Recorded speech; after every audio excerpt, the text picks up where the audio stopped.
My name is Serena and I'm 33 years old. I never thought I'd be the kind of woman who would be excluded by her own family.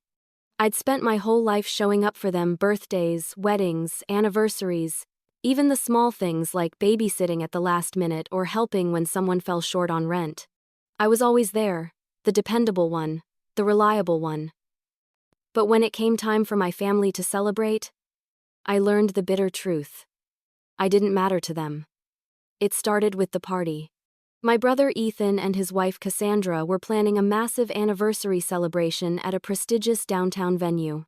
Everyone in our extended family had been talking about it for weeks. I assumed, of course, that I'd be there. Why wouldn't I? I was his sister. Then, one evening, while helping my cousin with some errands, I saw the guest list. My eyes scanned the printed names. I expected to find mine between the endless line of aunts, uncles, and distant relatives. But my name wasn't there.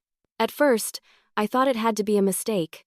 Maybe they forgot to add me, maybe the list was incomplete. But when I asked casually, my cousin's face went pale, her lips pressing together. She muttered something about not being involved in planning and changed the subject. That was my first clue. The next day, I confronted Ethan on the phone. "Hey, I noticed something strange," I began lightly. "I saw the guest list for your party. My name wasn't on it." "That's just a mistake, right?" There was silence on the other end. Then Ethan's voice came, clipped and awkward. "Look, Serena, the guest list is tight. Cassandra made the final decisions. We couldn't invite everyone." "Not everyone?" I repeated, my voice rising. "I'm your sister." "I know, but Cassandra wanted a certain vibe for the party. It's her call too." I felt my throat close, like he had just reached through the phone and strangled me. "So I don't fit the vibe?" "Serena, don't make this a big deal. It's just one party," Ethan said, his tone dismissive. "Just one party." He had no idea what those words did to me. It wasn't about a party, it was about my place in this family, about being erased from something that was supposed to celebrate love and unity. I tried reaching out to my sister Lila for support. She sighed, clearly uncomfortable. "Serena, you know how Cassandra Island, she doesn't really see you as part of the inner circle. Maybe it's better if you just let this one go. Let it go." My heart ached at her words. The night of the party arrived anyway. I told myself I wouldn't care. I told myself I wouldn't look at the photos or scroll through the endless updates on social media, but I couldn't resist. There they were, my entire family. Dressed to perfection, glasses raised high. Smiles stretched wide. Laughter frozen in time. And me? Nowhere. Not in the room. Not in the memories. Not even in the acknowledgements when they toasted to family. I sat alone in my apartment, my phone glowing with images of my siblings, my cousins, everyone I had grown up with. My chest tightened with every swipe. I could hear Cassandra's laughter in my head, see her smug face. She had won. She had made me invisible. That night, I cried harder than I had in years. I thought of my late father, who had always told me, "Serena, you're stronger than you think. Don't let anyone make you feel small." But at that moment, I had never felt smaller. I wanted to scream at all of them. I wanted to demand why. But I didn't. Instead, I sat in the darkness of my living room, staring out at the city lights. Something deep inside me shifted that night. If they didn't want me at the table, fine. But I wasn't going to stay quiet anymore. But what Serena didn't know was that this rejection would ignite a chain of events she never imagined. Serena showed up at the party, dressed in her best, only to be stopped cold at the entrance. I told myself I wasn't going to do it. I told myself I would stay home, that I wouldn't give them the satisfaction of seeing me humiliated. But as the evening of the party crept closer, something inside me rebelled. Why should I sit at home and let them erase me? I was Ethan's sister. My father's daughter. Part of this family. So I got dressed. I slipped into the one cocktail dress I owned that made me feel powerful: navy blue with a flattering cut, a pair of modest heels, and the gold necklace my father had given me years ago. As I looked in the mirror, I whispered to myself, "You belong. Don't let them take that from you." The venue was one of those glittering high-rise hotels downtown, all glass walls and glowing chandeliers. I walked up the carpeted steps with my head high, heart pounding. Guests streamed inside, laughing, their outfits sparkling under the lights. At the entrance, a young man with an earpiece and clipboard greeted arrivals. "Name?" he asked politely, eyes scanning the list. "Serena Moreno," I said confidently. His eyes flicked down the page, scanning. Then again. He frowned slightly. "I'm sorry, ma'am, I don't see your name on the list." My stomach dropped. "Check again." "Moreno. Moreno. My brother is Ethan Moreno." He ran his finger down the list again, then looked up at me with an awkward smile. "I'm really sorry, but you're not listed." Heat flooded my face. "That's impossible. I'm family." "Ethan Moreno is my brother." Behind him, I heard a familiar, sharp laugh. "Cassandra." She appeared in the lobby, radiant in a red gown, dripping with diamonds. She spotted me instantly and her smirk widened. "Oh, Serena," she drawled, her voice carrying just enough to catch attention. "I didn't realize you'd be here." I clenched my fists. "Why am I not on the guest list, Cassandra?" She tilted her head, faux sympathy dripping from her voice. "Oh, dear, didn't Ethan explain? It was a very limited guest list. We had to make some hard choices. We wanted people who, you know, contribute to the family's reputation." The words sliced into me like a blade. I wasn't good enough for their image. Guests nearby began whispering. I caught a woman nudging her husband, their eyes flicking toward me. The humiliation burned my skin. "Ethan," I said firmly, spotting my brother approaching from across the lobby. His face was pale, uncomfortable. "Tell me this is a mistake." But Ethan wouldn't meet my eyes. He tugged at his cufflinks, glancing at Cassandra nervously before saying, "Serena, maybe it's better if you just head home tonight." My heart cracked. My own brother, my protector growing up, the one I shared secrets with, was choosing his wife's pride over me. I swallowed hard, forcing back tears. "So that's it? You erase me from my own family's celebration because I don't fit into Cassandra's picture-perfect world?" Cassandra stepped closer, her perfume suffocating. "Don't take it personally, Serena. We just wanted a refined crowd tonight." My body trembled, part fury, part heartbreak. I could have screamed. I could have made a scene. But I saw the satisfaction in Cassandra's eyes, and I refused to give her that pleasure, so instead I lifted my chin. "Enjoy your refined little party," I said coldly. "But don't forget family isn't something you can erase with a guest list." And with that, I turned on my heel and walked away. Every step away from that glittering entrance felt like a dagger twisting deeper. My heels clicked against the marble floor, echoing louder than the whispers behind me. My chest ached as though my heart was cracking in two. By the time I reached the street, tears blurred my vision. The night air was cool, but my face burned with shame. I had dressed up, told myself I belonged, and still, I was shoved aside like an unwanted stranger. At home, I curled up on the couch, my phone buzzing with notifications. Cousins and relatives were posting photos from inside. The sparkling champagne tower. The glowing chandeliers. Cassandra's smug smile as she clung to Ethan's arm. One cousin even texted me, "Wish you were here, it's beautiful." I stared at the photos until my vision blurred with tears. They hadn't just excluded me from a party, they had excluded me from my family's story. But as I sat there in the dark, clutching the necklace my father had given me, something hardened inside me. They thought they could erase me. They thought they could laugh behind my back and move on. They had no idea what storm they had just awakened. But the next morning, Serena received an unexpected phone call from a lawyer. When the phone rang, Serena never expected the stranger's voice on the other end. The morning after the party, I woke with swollen eyes and a heavy chest. My phone was still buzzing from notifications, more pictures, more videos, More evidence of the night I wasn't allowed to be a part of.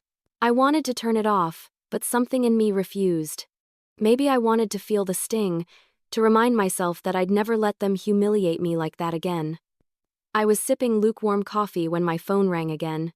At first, I almost ignored it, assuming it was another relative flaunting last night's memories. But the caller ID displayed an unfamiliar number. "Hello?" I answered, my voice scratchy. "Good morning, is this Serena Moreno?" A calm professional voice asked. "Yes. Who's calling?" "This is Daniel Aldridge. I'm an attorney. I represent your late father's estate." My grip on the mug tightened. My father's estate? That was settled years ago. At least, that's what I was told. There was a pause, then Aldridge said carefully, "That's exactly why I'm calling. I believe there's been some oversights in how the estate was handled, and I'd like to meet with you to discuss certain documents." My heart thudded in my chest. Oversights? What did that mean? I thought back to when my father had passed away. Ethan and Lila had handled everything, assuring me there wasn't much left, that debts had eaten away most of what he owned. I'd accepted their words at face value, too grief-stricken to dig deeper. "What kind of oversights?" I asked cautiously. "It would be best to discuss this in person," Mr. Aldridge said. "Do you have time this afternoon? I can come to you."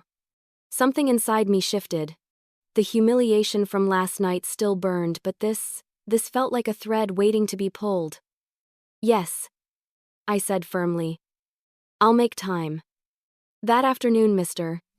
Aldridge arrived at my modest apartment. He was a tall man in his late 50s, with kind but shrewd eyes and a leather briefcase that looked older than me.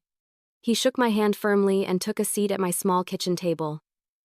"Thank you for meeting with me, Serena," he said as he opened the briefcase. "I've been reviewing some files related to your father's estate. I came across discrepancies that concern me." I folded my hands, bracing myself. "What kind of discrepancies?"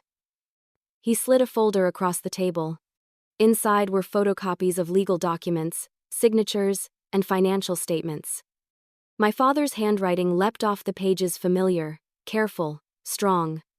"Your father owned several properties, Mr. Aldridge explained, including the family home and 2 investment properties downtown. In his will, he stated explicitly that all 3 of his children, Ethan, Lila, and you, were to inherit equal shares." I froze. "Equal shares?" "Yes," he nodded. "But when the estate was processed, only Ethan and Lila's names were placed on the deeds. Yours was conspicuously absent."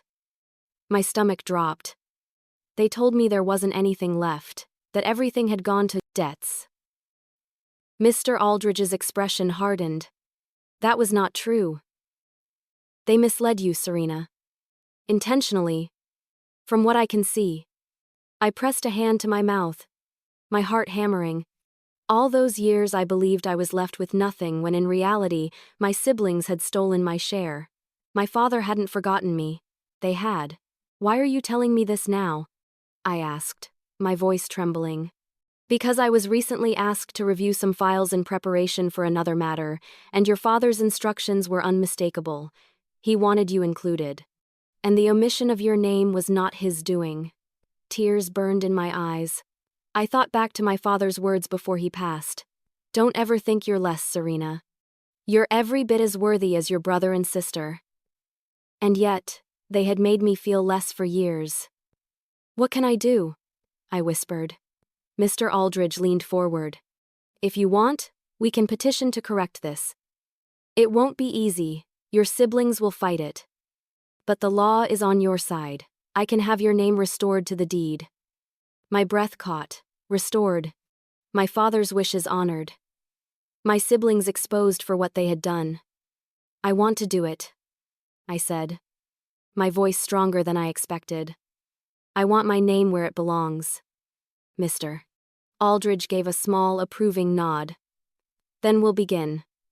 But Serena, be prepared. Once your siblings know, they won't take this quietly." I clenched my fists, remembering Cassandra's smirk, Ethan's avoidance, Lila's coldness. "Good," I said fiercely. "Let them fight. I've been silent too long." That night, I sat alone with the documents spread across my kitchen table. My father's words in black ink stared back at me. He hadn't abandoned me. He hadn't seen me as less. My own siblings had betrayed me. The party, the guest list, the whispers, all of it was part of a bigger picture. They hadn't just excluded me from one night. They had erased me from my own inheritance, from my father's legacy. My humiliation turned into fury. My heartbreak transformed into resolve. They thought I was invisible. They thought they could erase me. But now, with Mr. Aldridge's help, I was coming back into the story. But with the possibility of justice came the certainty of a fight. Mr. Aldridge opened a folder, revealing papers that stunned Serena. The next day, I met Mr. Aldridge at his office, a tall building downtown filled with polished marble floors and rows of law books that smelled faintly of dust and authority. He led me into a conference room where sunlight poured through wide windows, casting a glow across the table stacked with files. He didn't waste time. He slid another folder toward me. "These are copies of your father's original will," he said. "I think it's important you see everything for yourself." My hands shook slightly as I opened the folder. There it was, my father's familiar handwriting, his signature at the bottom of each page. I read line after line: the family home, the downtown rental properties, the shares in his small business, all explicitly divided 3 ways: Ethan, Lila, and me. Tears pricked my eyes. "He remembered me," I whispered. Mr. Aldridge's expression softened. "He didn't just remember you, he wanted you to be secure. He wanted fairness." I swallowed hard, anger bubbling beneath my grief. Then how did my name disappear from all of it? Mr. Aldridge tapped another set of documents. "That's where things get complicated. After your father's passing, Ethan and Lila filed amended paperwork with the probate court.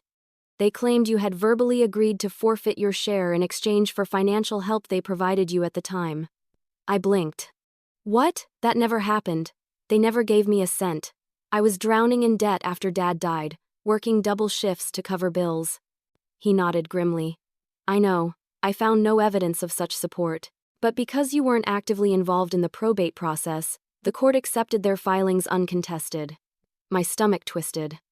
I remembered those days vividly: the overwhelming grief, the exhaustion, the way Ethan told me, "Don't worry about the paperwork, Serena. We'll handle everything." I had trusted him. I had trusted both of them. "And Cassandra?" I asked bitterly, already knowing the answer. Mr. Aldridge's lips pressed into a thin line. "From the correspondence I've reviewed, it appears Cassandra was heavily involved. In fact," he pulled out an email printout. "Here. She wrote to one of the paralegals at the time, insisting that keeping you out of the estate was in the family's best interest." I stared at the words, my blood boiling. Cassandra had orchestrated it, pulling strings while Ethan and Lila nodded along. "She called me unreliable," I said, my voice trembling. "She did worse than that," Mr. Aldridge replied quietly. "She painted you as unstable, as someone who couldn't handle responsibility. She said involving you would complicate matters and potentially jeopardize the estate." The words hit me like a physical blow. Cassandra hadn't just erased me, she had assassinated my character, and my siblings had let her. I pressed my hands to my face, the tears coming hot and fast. "They were supposed to be my family," I whispered. "How could they do this to me?" Mr. Aldridge waited patiently, giving me space to let the storm pass. Then he said, "Serena, I've handled many cases like this. What your siblings did was wrong, but it can be corrected. The law is clear. Your father's will is valid. And you still have rights." I lowered my hands, my vision blurred but my resolve sharpening. "So, what do I have to do?" "You'll need to file a petition to amend the deeds and restore your name," he explained. "It won't be easy. They'll fight tooth and nail. Cassandra, especially. But with these documents, you have a strong case." Fear coiled in my stomach. I wasn't used to fighting. I was used to being the quiet one, the one who stepped aside to keep the peace. But peace had bought me nothing but invisibility. I thought of my father again. He had worked his whole life to build something for us. And now, his wishes had been twisted beyond recognition. "I'll do it," I said firmly. Mr. Aldridge gave a small smile. That's the spirit, and you won't be alone. I'll handle the filings, and my paralegal, Naomi, will help gather additional evidence. We'll make sure the truth comes to light. Naomi, a young woman with kind eyes, entered then to hand over a stack of additional documents. She gave me a small smile of encouragement, and I felt a flicker of something I hadn't felt in years: support.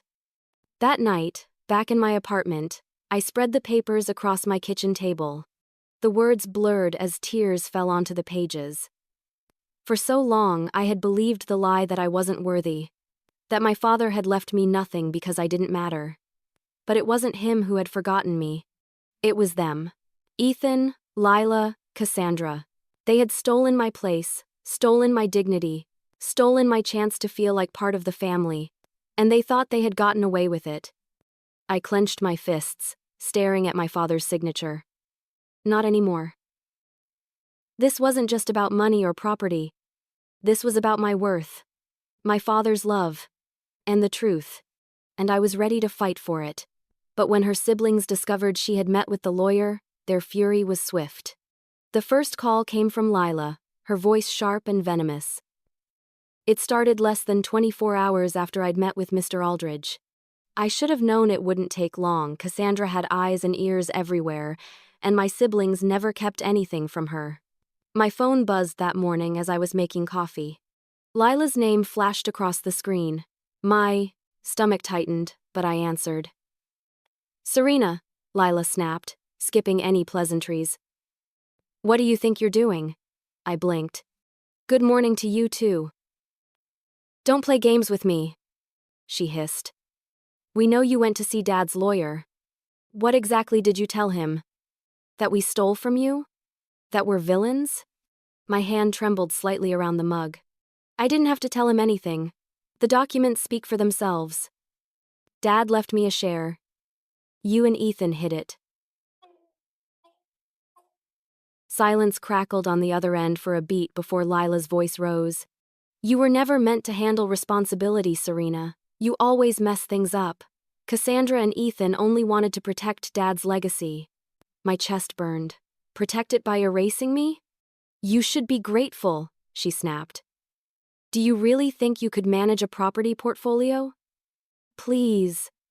This is why Cassandra stepped in. To make sure Dad's work wasn't wasted on you.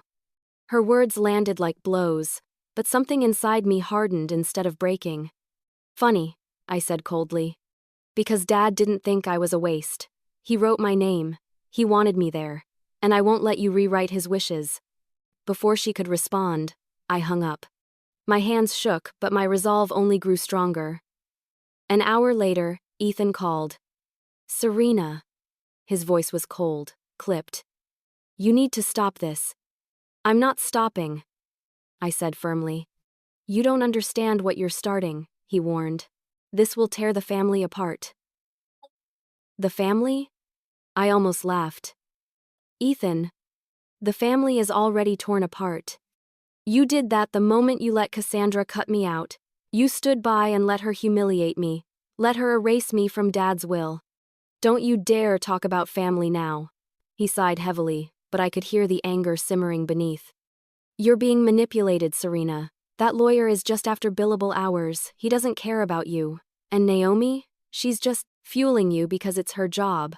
Wrong, I shot back. The only people who've manipulated me are you and Cassandra.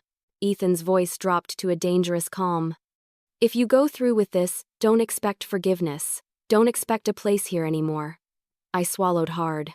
I lost my place years ago. You made sure of that. And then I ended the call. By evening, Cassandra's message arrived.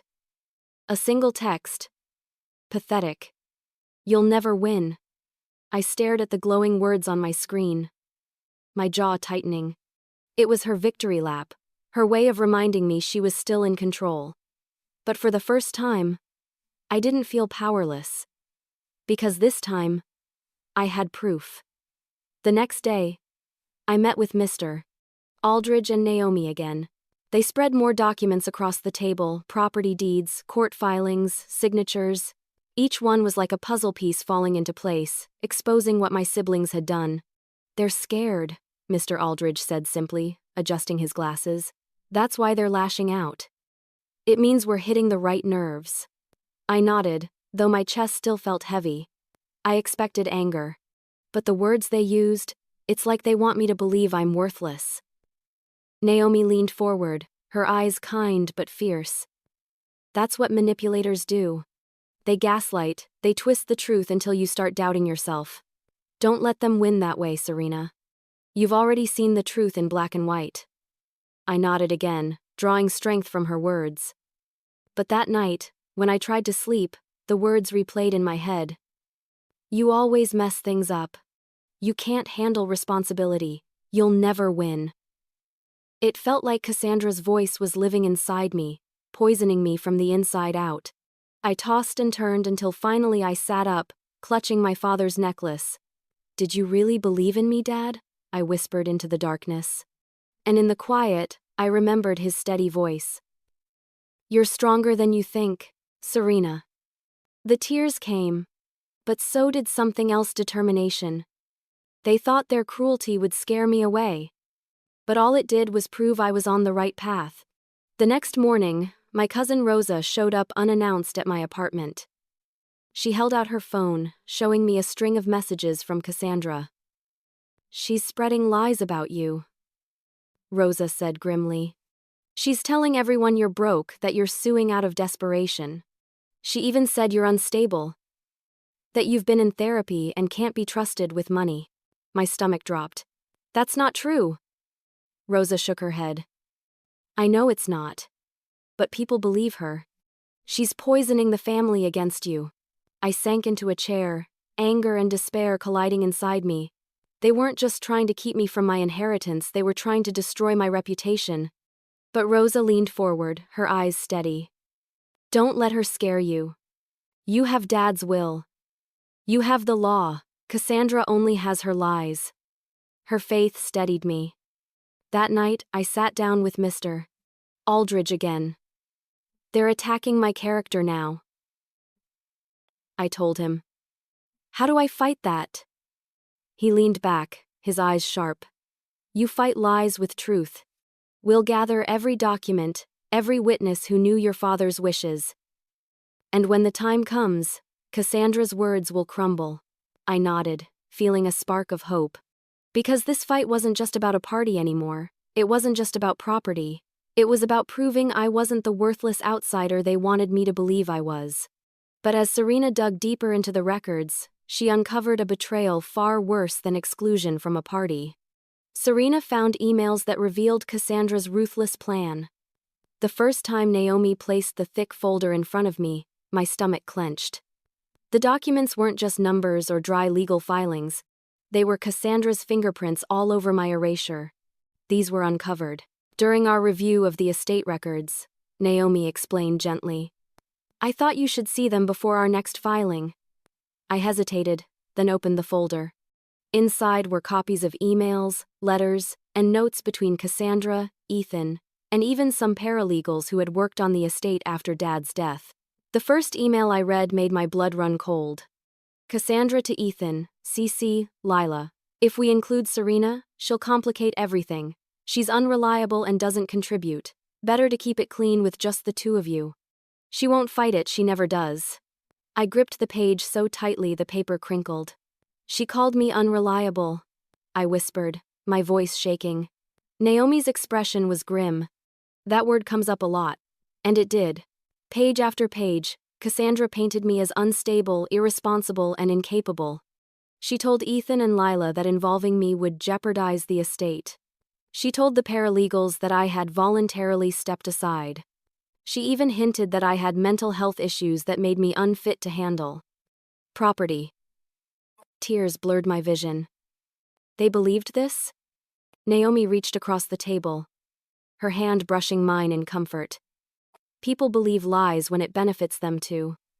Ethan and Lila wanted to keep more for themselves. Cassandra gave them the excuse.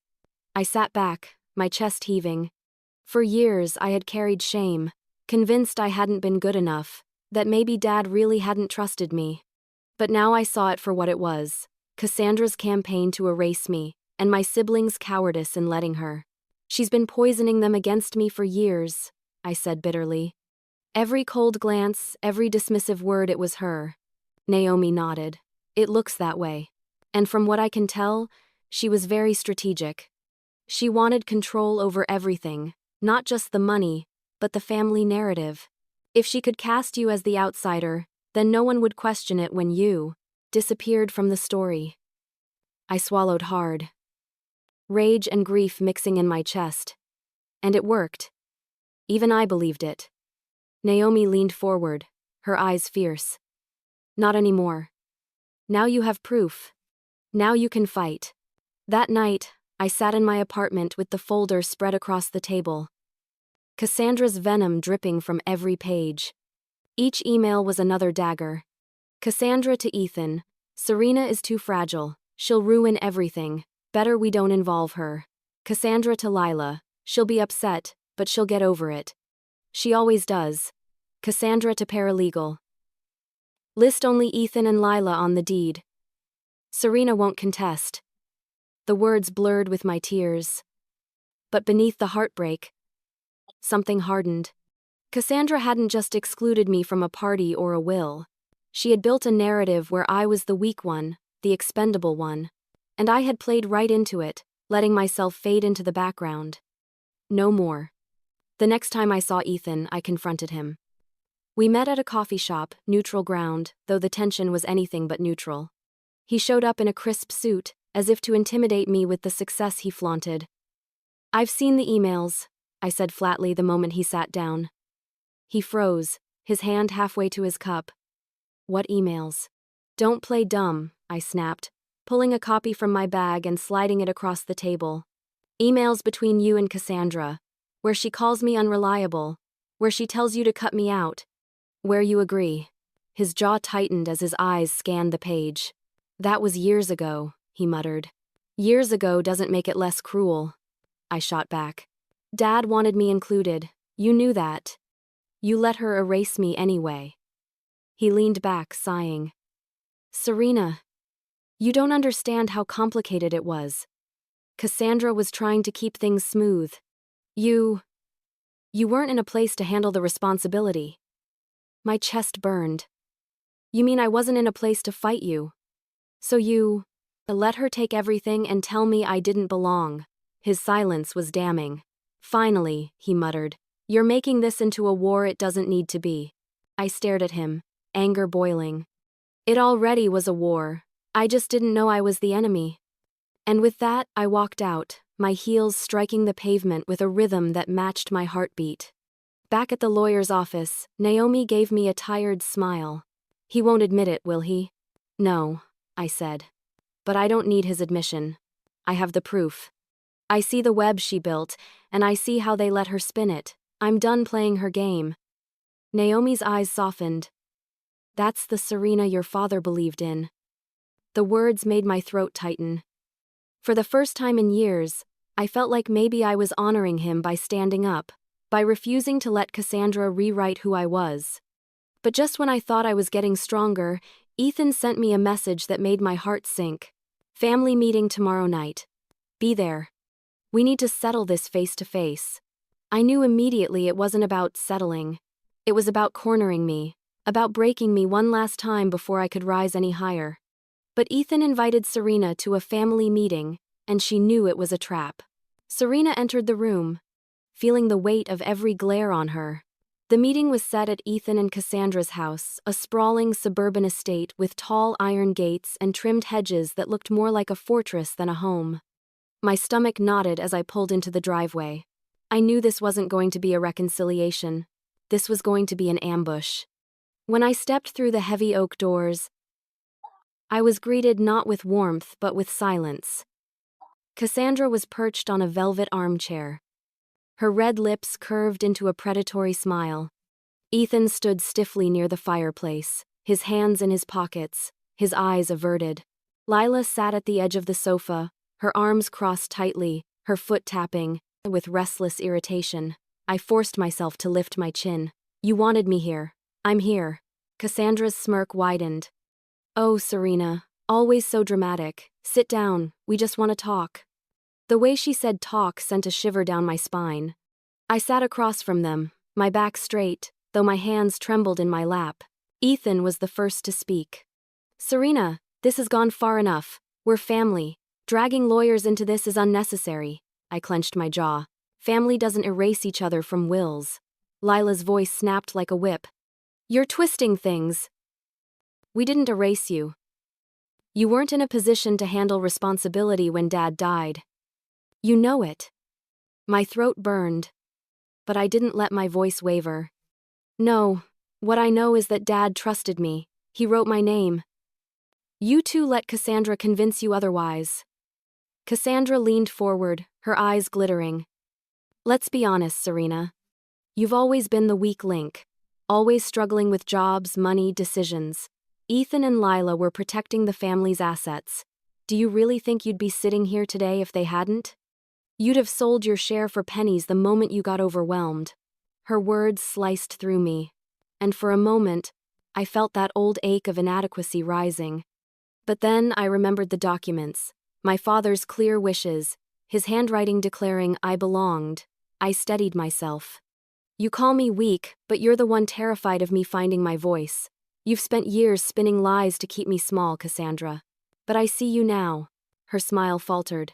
Just a flicker, but I saw it. Ethan stepped in quickly, his voice low and warning. Serena, don't make this worse than it has to be. We can work something out quietly. But if you keep pushing, if you drag this into court, the family will never forgive you. The family? I repeated, my voice rising. What family? The one that left me off the guest list? The one that told everyone I was unstable, unreliable? You already threw me out of the family. All I'm doing is taking back what's mine. Lila leaned forward, her eyes blazing. You're being selfish. This isn't about Dad's wishes, this is about you trying to make yourself important. I laughed bitterly, though tears stung my eyes. Important? I didn't need money to feel important. I needed love. I needed to feel like I mattered to my siblings. But you made sure I never did. The room fell silent, the air heavy with tension. For the first time, Ethan looked me in the eye. There was guilt there, but it was buried beneath layers of pride and fear. Cassandra broke the silence, her voice dripping with venom. Mark my words, Serena. You'll regret this. You don't know the war you've started. I stood, my hands trembling but my voice steady. No, Cassandra. What you don't realize is that the war started the moment you erased me. And I'm not afraid of you anymore. With that, I turned and walked out. My legs shook, but I kept my head high. As the door slammed shut behind me, I could hear Cassandra's hiss of fury, Lila's muttered curses, and Ethan's heavy sigh. But for the first time in years, I didn't crumble. I had faced them. And I hadn't bowed. Back in my car, I sat with my hands gripping the steering wheel, my chest heaving. The confrontation replayed in my head. Every cruel word, every venomous look. But louder than their insults was the sound of my own voice refusing to back down. Naomi called later that night. How did it go? She asked. Terrible, I admitted. They tried everything, guilt, insults, threats. But I didn't break. I could hear the pride in her voice as she replied. Good. That's exactly what they didn't expect. Cassandra thrives on silence. You just showed her you're not afraid anymore. I closed my eyes, exhaustion washing over me. For the first time in a long time, I felt like my father would have been proud. But deep down, I knew Cassandra wasn't finished. The flicker of fear in her eyes told me she would come back stronger, more ruthless. But what Serena didn't know was that Cassandra was already plotting her next move. Cassandra whispered into Ethan's ear, her smile cold. The showdown had left me rattled but unbroken. Yet I knew Cassandra wouldn't stop at words. She was the kind of woman who thrived on control, and now that I had challenged her, she would go to war. I didn't have to wait long. Within days, rumors began trickling back to me through cousins and distant relatives. Suddenly, people I hadn't spoken to in years were calling to check in. Their voices carried pity, condescension, and Cassandra's fingerprints. She says you're desperate, Serena. One cousin whispered apologetically. That you're only going after the inheritance because you've run out of money. Another relative messaged me late at night. Heard you've been unstable lately. Are you sure this is the right fight for you? My heart pounded as I read the messages. Cassandra was poisoning the family against me, just as she had after Dad's death. She was rewriting the narrative again, painting me as the fragile, greedy outsider. Naomi confirmed my fears the next time we met at Mr. Aldridge's office. She slid another folder across the table. She's not just spreading gossip, she's fabricating evidence. I opened the folder and nearly choked. Bank statements, credit card bills, all forged to make it look like I had begged Ethan for loans and failed to pay him back. She's making it look like you owed them money, Naomi explained. If the court believes this, it could undermine your claim. Rage coursed through me. She'll do anything to keep me erased. Mr. Aldridge adjusted his glasses, his voice steady. Which is why we'll be thorough. We'll bring in forensic accountants to prove these documents are fake. Lies don't hold up under scrutiny. But I couldn't shake the fear. Lies didn't need to hold up forever. They only needed to spread fast enough to stick. The next blow came at a family gathering. I hadn't been invited to another one, of course. Photos surfaced online. Ethan and Lila surrounded by relatives, Cassandra smiling like a queen. The captions stung. Family united. Always there for each other. Always there for each other. Except me. I sat on my couch scrolling through the pictures, my chest tightening. Cassandra wasn't just excluding me anymore. She was rallying the family to her side, isolating me completely. But Naomi's words echoed in my head. She thrives on silence. I wasn't going to stay silent anymore. 2 days later, Cassandra struck again. She called me directly. Her voice was syrupy sweet. Serena, darling, you could end all this nonsense if you just walked away. You don't want to embarrass yourself in court, do you? I clenched my jaw. I'm not walking away. Her tone sharpened, the sweetness gone. You'll regret this. Everyone already thinks you're pathetic. By the time I'm done, no one will believe a word you say. I swallowed hard, my heart pounding. We'll see whose words hold up in front of a judge. She laughed, low and cruel. Judges don't rule on truth. They rule on who tells the better story. And trust me, Serena, I've always told better stories than you. The line went dead, leaving me trembling but furious. That night, I sat with Naomi at a quiet cafe. My voice shook as I admitted, she's right about one thing, she knows how to control the story. She's already turning everyone against me. Naomi reached across the table, her hand firm over mine. Then we'll control the truth. You're not fighting this alone anymore. She's loud, Serena, but lies always crack under pressure, and when they do, she'll be exposed. I wanted to believe her. I really did. But deep down, I knew Cassandra's web was tightening and it would take everything I had not to be caught in it. But just as Serena prepared to fight back, her own body betrayed her. Serena's body betrayed her just as the fight intensified. For weeks, I had been running on pure adrenaline gathering evidence, meeting with Mr. Aldridge, strategizing with Naomi. Every night I pored over documents until my eyes burned, my brain buzzing with Cassandra's lies. Sleep became a stranger. Meals turned into half-eaten scraps on the edge of my desk. I told myself I could handle it, that if I just pushed harder, I'd finally win. But bodies aren't built to survive on rage alone. The breaking point came on a Tuesday afternoon. I had been at work, balancing spreadsheets when the room began to tilt. At first, I thought it was just fatigue. Then a wave of nausea hit, followed by sharp pain in my chest. My vision blurred. Serena? My coworker's voice echoed distantly as the floor rushed up to meet me. When I opened my eyes again, everything was sterile and white. The steady beep of a heart monitor filled the room. I blinked against the light, trying to orient myself. A nurse appeared. Miss Moreno, you're awake. You collapsed at work from exhaustion and stress. You're stable now, but the doctor wants you to rest. Exhaustion and stress. 2 words that barely captured the storm inside me. Then, as if summoned by my thoughts, Naomi burst into the room. Her hair was a mess, her eyes wide with worry. Serena, thank God. She rushed to my side, gripping my hand. You scared me half to death. I tried to speak, but my throat was dry. I'm fine, I croaked. No, you're not fine, she snapped, tears brimming in her eyes. You've been pushing yourself to the edge, and now your body is screaming at you to stop. I looked away, shame prickling my skin. I don't have time to stop, Cassandra won't. Wait. If I let up even for a second, she'll win.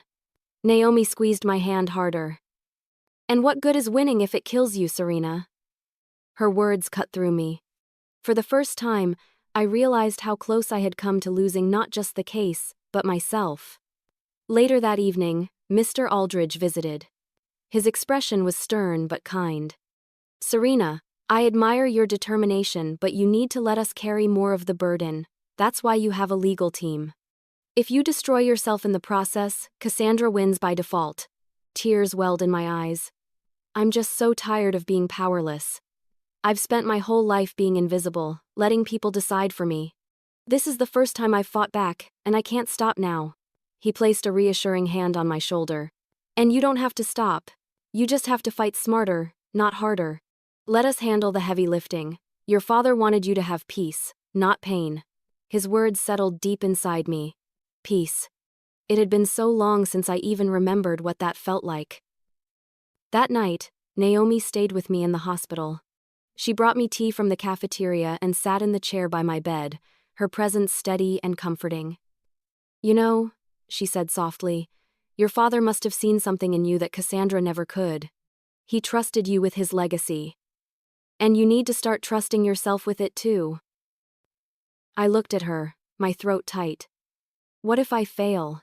What if they're right about me? Naomi shook her head fiercely. They're not right. Cassandra only has power because you believed her lies for so long. But every step you've taken since meeting Miss Aldridge proves you're stronger than they ever wanted you to know. Her faith in me felt like a lifeline. When I was discharged a couple of days later, Naomi helped me back to my apartment. I moved slower, weaker, but something inside me felt stronger. My body had forced me to pause, but my spirit had sharpened. That evening, I sat with my father's necklace in my hands, whispering into the quiet. I'll keep fighting, Dad.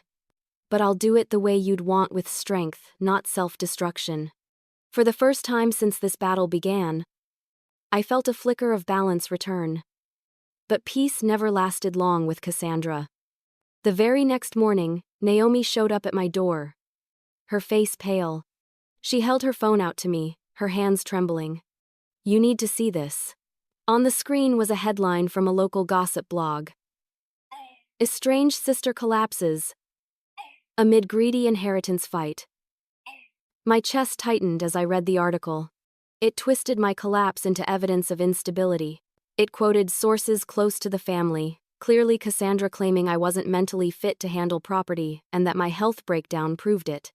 I dropped the phone, my heart racing. Cassandra wasn't just attacking my reputation privately anymore.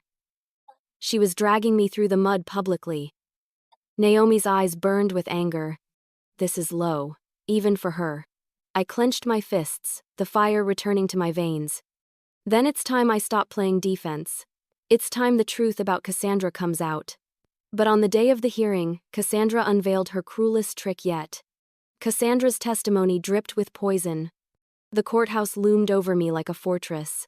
Its stone walls and tall columns made me feel small, but Naomi's steady hand on my arm kept me grounded. Mr. Aldridge walked ahead, his briefcase swinging with quiet confidence. Inside the courtroom, the air buzzed with whispers. Cousins, extended relatives, even some family friends had shown up. Cassandra had made sure the spectacle was well attended. She thrived on an audience. When the judge entered, silence fell. My heart pounded so hard it echoed in my ears. Case 2487, the bailiff announced. Moreno versus Moreno. I sat straighter. This was it. The moment Cassandra had been preparing for and the moment I had been dreading. Cassandra was called to testify first. She walked to the stand like she owned it, her red dress immaculate, her hair perfectly styled. She turned on the charm instantly, smiling at the judge, her voice smooth and dripping with sincerity. My husband and his sister Lila have carried the burden of managing my late father-in-law's estate for years, she began. Serena has always struggled. The words were a dagger. She launched into her narrative. How I was unstable, how I had begged Ethan for money countless times, how I had promised not to contest the estate. She painted me as a financial disaster, someone who couldn't even pay her own bills without help. She's irresponsible, Your Honor, Cassandra said firmly. We had no choice but to exclude her from the deed. It was what my father-in-law would have wanted to protect the estate from her recklessness. My fists clenched under the table. Lies, all of it. But she said them so smoothly, so convincingly, that I could see people in the gallery nodding along. Then she pulled out her evidence, the forged bank statements. Here is proof, Your Honor, of Serena's repeated borrowing and inability to repay her debts. The judge examined them carefully. My stomach sank. What if he believed her? Naomi reached for my hand, whispering, "Trust Aldridge." Mr. Aldridge rose calmly. "Permission to cross-examine." The judge nodded. Aldridge adjusted his glasses, his voice steady but sharp. "Mrs. Moreno, you claim these bank statements are authentic. Can you confirm under oath that you personally witnessed my client Serena borrow this money?" Cassandra hesitated. "Well," Ethan told me, "so you did not personally witness it?" Aldridge pressed. Her smile faltered. "Not directly, but—" "Thank you." He cut her off smoothly. "No further answer required." He turned to the judge. "Your Honor, we have requested forensic accounting on these documents. The ink, signatures, and transaction records are inconsistent with legitimate banking records. These statements are forgeries." A murmur rippled through the courtroom. Cassandra's face tightened. Mr. Aldridge continued.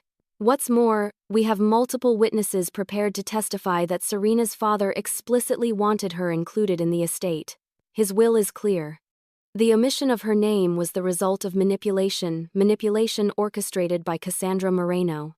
Gasps echoed from the gallery. Cassandra's mask cracked, her eyes flashing with fury. Next, it was my turn to testify.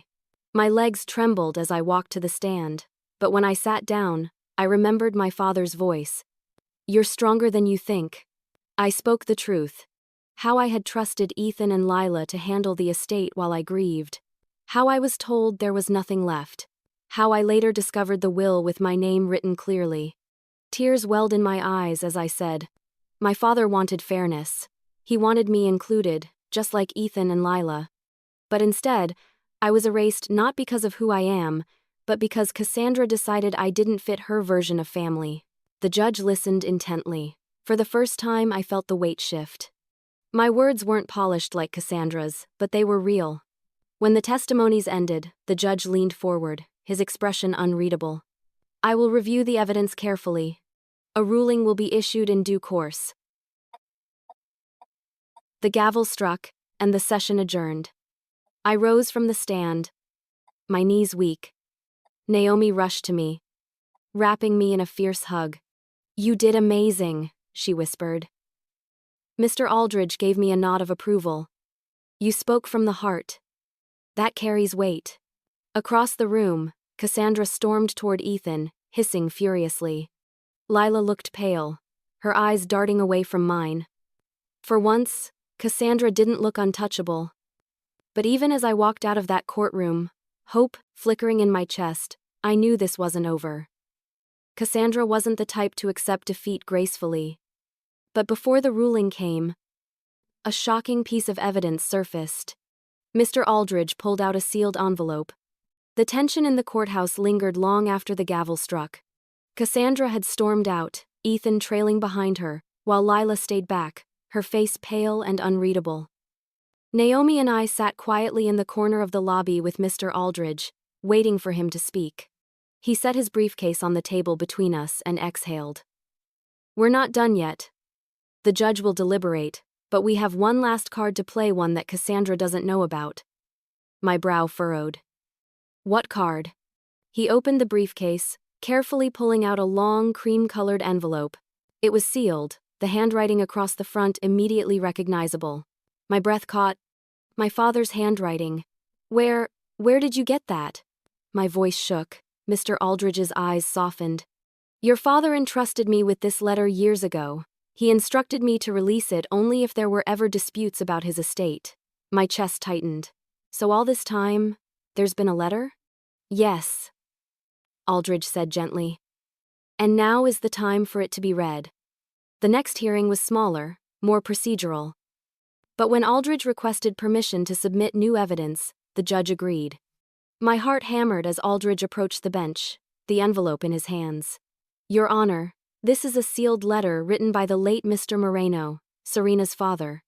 It was entrusted to me with explicit instructions to present it only if necessary. I believe the contents are critical to this case. The judge examined the envelope, nodded, and gestured for Aldridge to continue. The courtroom was silent as Aldridge broke the seal. He unfolded the letter carefully, the paper yellowed slightly with age, then began to read aloud. To my children, Ethan, Lila, and Serena. If you are hearing these words, then I am no longer with you. But I want you to know that my love for you was equal and unwavering. I worked my entire life to build something, not for myself, but for the three of you. You are all my legacy. Tears filled my eyes instantly. Serena, my sweet girl, I know you have struggled at times, but I have never doubted your strength. You have a heart that gives more than it takes. Never let anyone make you feel less than your brother or sister. You are every bit as deserving. My breath hitched, my tears spilling freely. I want everything I leave behind to be shared equally among you three. No exceptions, no favorites. That is my wish, and I trust you to honor it with fairness and love.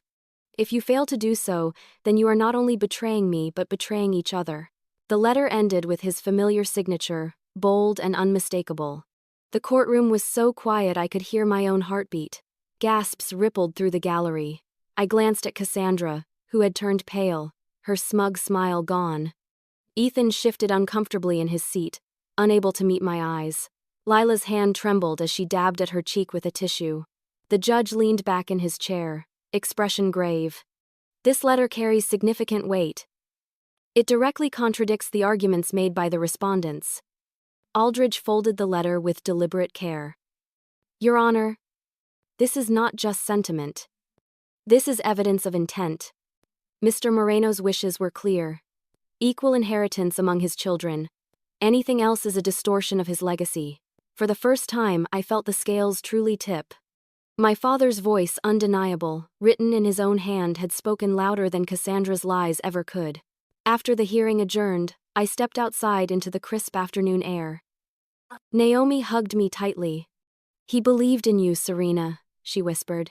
He always did. I clutched the copy of the letter Aldridge had given me, holding it to my chest. For years, I thought he'd forgotten me, that maybe I wasn't good enough, but he remembered me, he trusted me. Naomi's eyes glistened. And now the world knows it too. That evening, I sat alone at my kitchen table, rereading the letter again and again. Each word wrapped around me like a shield, filling the hollow space Cassandra had carved out of my heart. I whispered aloud, as if my father were listening. I won't let you down, Dad. I'll protect your legacy. I'll protect myself. But even as peace began to settle over me, I knew Cassandra wasn't finished. She was cornered now, and a cornered enemy is the most dangerous. Sure enough, the next day my phone buzzed with a message from an unknown number.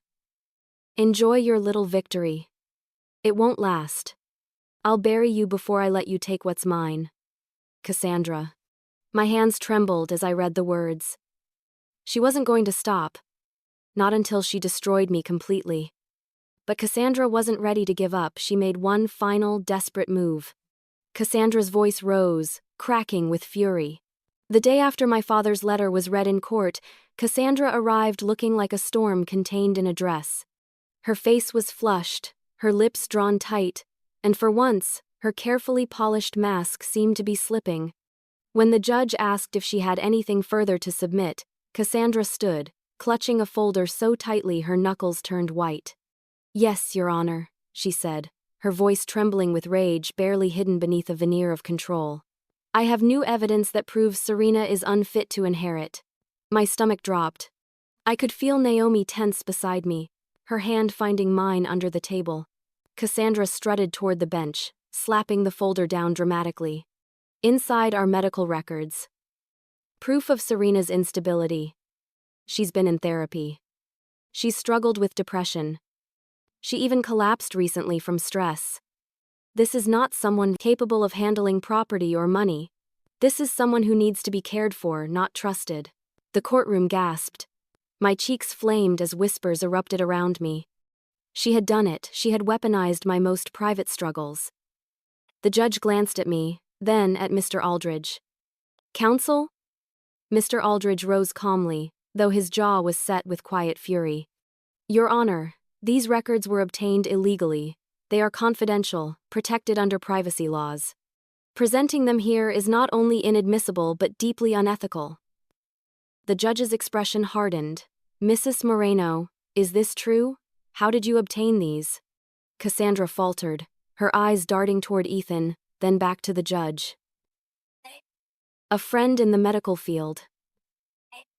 The judge's voice cut like steel. Then they will be stricken from the record. This courtroom will not entertain stolen evidence. Proceed with your argument, counsel. Cassandra's face twisted, but she masked it quickly, forcing a smile that looked more like a snarl. Your Honor, even without the documents, it is clear Serena is not stable. She collapsed. She's emotional. She's unreliable. Do you really think this is who Mr. Moreno intended to carry his legacy? I wanted to sink through the floor. I wanted to disappear. But then I remembered the letter. My father's words. Never let anyone make you feel less than your brother or sister. I sat up straighter, wiping my tears. Mr. Aldridge rose again, his voice sharp. Your Honor, struggling with grief or stress does not make someone unfit. It makes them human. Serena's father knew his daughter better than anyone, and his letter is clear. She was always meant to inherit equally. That is the only evidence that matters. The judge nodded gravely. Outside the courtroom, Cassandra was a whirlwind. She cornered me near the exit, her eyes wild. You think you've won? She spat, her voice low and venomous. That letter won't save you. I'll drag your name through the mud until there's nothing left. Everyone already thinks you're weak. All I have to do is keep reminding them. I met her gaze, my voice trembling but steady. You can lie about me all you want, Cassandra. But you can't lie about Dad's words. They're in his handwriting. His truth will outlast your lies. Her lips curled, and for the first time, I saw it, the flicker of fear in her eyes. That night, I sat in my apartment, exhaustion weighing heavy on me. Naomi came over with takeout, and we sat cross-legged on the floor, surrounded by boxes of noodles and rice. She's unraveling, Naomi said softly. That stunt with the medical records? That was desperation. She's losing control. I nodded, though my chest still ached with humiliation. But she still hurt me. She made me feel like I was back in that shadow, the weak one, the outsider. Naomi touched my hand gently. You're not the outsider anymore, Serena. You're standing right in the center, and she hates it. That's why she's lashing out. Because for the first time, she's the one losing ground. Her words soothed me. Cassandra might scream louder, but I had truth on my side. The next hearing was brief, but the air inside the courtroom felt electric. Cassandra's outbursts had rattled everyone, even Ethan seemed wary. Shifting uncomfortably beside her. Lila kept her head down, her face pale and withdrawn. This case has revealed disturbing behavior manipulation, suppression of rightful inheritance, and unethical attempts to discredit the petitioner. The court will weigh all evidence carefully before issuing a final ruling. Cassandra slammed her folder shut, her lips pressed into a thin line. She didn't look at me as she stormed out, her heels clattering against the floor like gunfire. I exhaled shakily, Naomi's arms steady around my shoulders. For the first time, I felt like victory was possible. But I also knew Cassandra wasn't finished. Not yet. But the judge's words would change Serena's life forever. The judge's gavel struck, sealing Serena's fate. The final hearing came faster than I expected. Weeks of filings, hearings, and confrontations had built to this moment. My nerves were frayed, my heart heavy, but Naomi's steady presence at my side gave me the strength to walk through those courthouse doors one more time. The gallery was full again, cousins, family, friends, even neighbors who seemed hungry for drama. Cassandra had made sure the audience was packed, though now the whispers felt different. Her desperation had left a sour taste, and some of the onlookers seemed less certain of her story. I sat down, gripping my father's necklace in my fist. Across the aisle, Cassandra glared at me with eyes like sharpened glass. Ethan stared straight ahead, rigid, avoiding everyone's gaze. Lila shifted uncomfortably, her eyes red, as though she had been crying. The judge entered, his robes billowing as he took his seat. This court has reviewed all evidence and testimony presented in the matter of Moreno versus Moreno, he began, his voice echoing through the silent room. My heart hammered against my ribs. The will of the late Mr. Moreno is clear, the judge continued. His intent was for his estate to be divided equally among his 3 children. The omission of Serena Moreno's name from the deed was not in accordance with his wishes, but rather the result of actions taken after his passing. Therefore, it is the ruling of this court that her name be restored to the deed of all relevant properties. Gasps filled the room. I froze, the words hanging in the air like sunlight breaking through storm clouds. Restored. The judge's gavel struck. This court is adjourned. The room erupted into noise. Relatives whispered, some shaking their heads, others nodding in approval. Naomi gripped my shoulders, her eyes shining with tears. You did it, Serena. You won. My knees wobbled, but I managed a shaky smile. No. We did it. Across the aisle, Cassandra's face twisted in rage. She stood abruptly, her heels clicking furiously against the floor as she stormed out. This isn't over, she hissed, her voice carrying even as she shoved open the courtroom doors. Ethan followed, silent and stiff, his face pale. For the first time, he looked small, not the older brother I once idolized, but a man who had surrendered his spine to his wife's venom. Lila lingered, her eyes brimming with tears. She hesitated, then whispered as she passed me. I'm sorry, Serena. I didn't fight for you when I should have. My chest tightened. I wanted to scream at her, to tell her sorry wasn't enough, but the words stuck in my throat. All I could manage was a quiet nod. Then she was gone too. Outside, the autumn air felt sharper, crisper, like a new beginning. Naomi hugged me tightly, nearly knocking the breath from me. He would be so proud of you, she whispered. I pressed the letter from my father to my chest. I hope so. Mr. Aldridge joined us, his face solemn but warm. Justice doesn't always come quickly, Serena, but today, it came. Tears filled my eyes as I looked up at the courthouse behind us. For so long I had felt powerless, erased, invisible. And now, here I was, my name restored, my father's wishes honored. The fight had cost me dearly. My siblings' love, if it had ever truly been there, was gone. Cassandra would never stop hating me. But I realized something important as I stood on those courthouse steps. I didn't need their approval anymore. For the first time in my life, I felt whole without it. That night, Naomi and I celebrated in the simplest way possible: takeout pizza, cheap champagne, and laughter that felt lighter than it had in years. To your father, Naomi toasted, raising her glass. I lifted mine. To family that shows up. We clinked glasses, and for the first time in a long time, I felt peace. But even in victory, the ache lingered. I couldn't stop thinking about Ethan, Lila, even Cassandra. Once I had dreamed of us being close, of being part of the family picture. Now that dream was gone. Yet, as I reread my father's letter before bed, I realized something. I didn't lose family. I gained the truth. And in some ways, truth was more powerful than blood. But Serena still had to face her siblings one last time outside the courthouse. As Serena stepped outside, her siblings stood waiting. The courthouse steps felt heavy under my feet, like they had absorbed decades of battles just like mine. Naomi was by my side, steady as always, and Mr. Aldridge carried the briefcase that now held copies of the ruling. My name was back where it belonged on the deed. But waiting at the bottom of the stairs were the three faces I knew would haunt me forever. Cassandra stood in the center, her arms crossed, her red lipstick like a warning sign. Ethan was next to her, stiff and silent, his eyes dark with shame.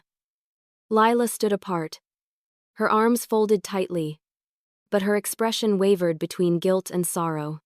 As soon as she saw me, Cassandra sneered. "Congratulations," she spat, the word dripping with venom. "Enjoy your little victory. You've destroyed this family, Serena. All for money you don't even deserve." I stopped at the bottom step, looking at her squarely. For years her words had cut me. For years I had let her define me. But now, holding my father's letter in one hand and Naomi's quiet strength in the other, I felt something shift. "I didn't destroy this family," I said firmly. "You did. You and your lies. All I did was take back what was mine, what Dad wanted me to have." Her eyes narrowed, her face twisting. "You think you've won? You'll always be weak, Serena. You'll never belong." For the first time, her words didn't sting. I let them fall, weightless. "I don't need to belong to your version of family, Cassandra. I've learned that family isn't about blood or parties or appearances. It's about who shows up when it matters. And you never did." Cassandra's mouth opened, but no words came. She turned abruptly and stormed off, her heels clattering against the pavement like thunder fading into the distance. Ethan remained, his eyes finally meeting mine. He looked older, worn, as though the years of silence had finally caught up with him. "Serena," he said quietly. I didn't want it to go this far." My throat tightened. "But you let it. You stood by while she erased me. You let her tell me I was nothing." His jaw worked as though he wanted to argue, but no words came. Finally, he sighed. "I'm sorry." Two words I had once begged to hear. But now, they felt empty. "I don't need your apology," I said softly. "What I needed was your courage. And you couldn't give me that." He flinched, then turned and followed after Cassandra, his shoulders slumped. That left only Lila. She lingered, her eyes glossy with tears. When she finally spoke, her voice cracked. "I was wrong, Serena. I let Cassandra control everything. I should have fought for you, I didn't. And I'll regret that forever." For a moment, I wanted to reach for her, to salvage something from the ruins. But then I remembered the years of silence, the whispers, the cold shoulders. "You chose her over me," I said gently, not with anger, but with truth. "And maybe one day you'll understand what that cost. But I can't carry your guilt for you. Not anymore." Lila's tears spilled. She nodded slowly, then walked away, leaving me standing there in the cool autumn air. Naomi squeezed my hand. "You were incredible." I exhaled shakily, the weight of it all crashing over me. "I don't feel incredible, I feel free. And a little broken." She smiled softly. "That's how healing starts." We walked away from the courthouse together, the ruling in my bag, my father's letter pressed close to my heart. Weeks later, I stood in front of the family home, the house I had grown up in. It looked the same. The ivy climbing the bricks, the porch swing creaking gently in the breeze. For years, I thought I'd never walk through those doors again. But now, my name was back on the deed, my place restored. I stepped inside slowly. The air smelled faintly of dust and memories. In the living room, I touched the old photo frame still hanging on the wall, the one with me, Ethan, and Lila as children, all grinning with gap-toothed smiles. Tears filled my eyes, but they weren't bitter anymore. They were soft, cleansing. "This was always mine," I whispered. "Not because of property. Because of him. Because of Dad." Naomi stood behind me, her presence steady as ever. "And now it's yours again. In every way that matters." That night, I sat on the porch swing, holding my father's letter. I read it again, each line grounding me deeper in the truth. Never let anyone make you feel less than your brother or sister. You are every bit as deserving. The wind rustled the trees, and for a moment, I felt him there, not in the house, not in the deed, but in the strength inside me. I smiled through my tears. I did it, Dad. I finally believed you. Naomi joined me on the swing, handing me a mug of tea. So what now? She asked softly. I looked out at the night sky. The stars scattered like promises. Now I live. Now I build something new, not for their approval, but for me, for us, for the family that shows up. And in that moment, I realized my legacy wasn't just about a house or money or even a name on a deed. My legacy was resilience. My legacy was truth. My legacy was the love I chose, the family I built with those who stood by me. And as the swing rocked gently beneath me, I knew I hadn't just been added to. The deed I had written myself back into the story.